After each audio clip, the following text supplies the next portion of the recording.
Hello guys, today I'm gonna tell you how you can refill the detergent in the vacuum Dream X40 Ultra. So to refill the detergent we have to open the drawer. It's located on the dock station, and if you want to remove this cover you have to just pull it to your side from the bottom. Then, as you can see, there you have the black container. Sorry, I have to just take the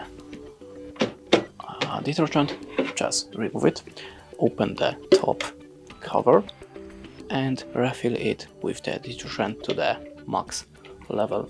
Then close it and put it back like before.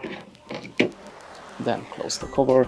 You have to start from the top side and push the bottom side until the hero click. And basically that's it. Thanks for watching, leave us a like or comment, and goodbye.